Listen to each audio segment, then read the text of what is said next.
നമസ്കാരം. ഇന്ത്യയുടെ പുതിയ പ്രസിഡന്റ് പ്രധാനമന്ത്രി ശ്രീ അഭിലാഷാണ് സംസാരിക്കുന്നത്.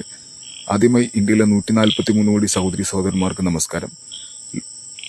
ഞാനുണ്ടാക്കിയ എന്റെ പ്രപഞ്ചത്തിലെ മെർക്കുറി മുതൽ പ്ലൂട്ടോ വരെയുള്ള എല്ലാ പ്ലാനറ്റിലും, എർത്തിലും, 7 കോണ്ടിനെന്റിലും,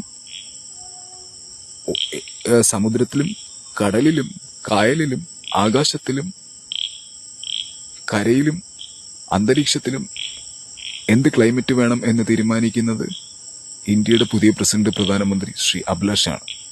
അതായത് എത്ര മണിക്ക് സൂര്യൻ ഉദിക്കണം, എത്ര മണിക്ക് സൂര്യൻ അസ്തമിക്കണം, എപ്പോൾ ചന്ദ്രൻ ഉദിക്കണം, എപ്പോൾ പറ കാണണം, ഇന്ത്യയിലെ 29 സംസ്ഥാനത്ത് മഴ വേണോ, വെയിൽ വേണോ, മഞ്ഞുള്ള ക്ലൈമറ്റ് വേണോ, തണുപ്പുള്ള ക്ലൈമറ്റ് വേണോ, അല്ലെങ്കിൽ ആലിപ്പഴം പെറുക്കുന്ന ക്ലൈമറ്റ് വേണോ.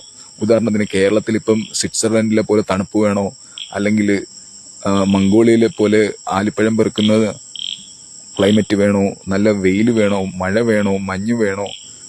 ഏഷ്യയിലെ 52 രാജ്യത്തും ലോകത്തിലെ 202 രാജ്യത്തും ഓക്സിജന്റെ അളവ് എത്ര, രാവിലെ സൂര്യൻ ഗോൾഡൻ സൺറൈസ് വേണോ, വൈകുന്നേരം ഗോൾഡൻ സൺറൈസ് വേണോ വേണ്ടയോ, ചന്ദ്രൻ എപ്പോൾ ഉദിക്കണം, പറ എപ്പോൾ കാണണം, എല്ലാം തീരുമാനിക്കുന്നത് ഇന്ത്യയുടെ പുതിയ പ്രസിഡന്റ് പ്രധാനമന്ത്രി, ലോകത്തിന്റെ സൃഷ്ടാവായ, പ്രപഞ്ചത്തിന്റെ സൃഷ്ടാവായ, ലോകത്തിന്റെ അധിപൻ, ചക്രവർത്തി എല്ലാമായ ഇന്ത്യയുടെ ഏക പ്രസിഡന്റ് പ്രധാനമന്ത്രി ശ്രീ അഭിലാഷ്. രാജ്യം ഡിക്റ്റേറ്റർഷിപ്പിലാണ്.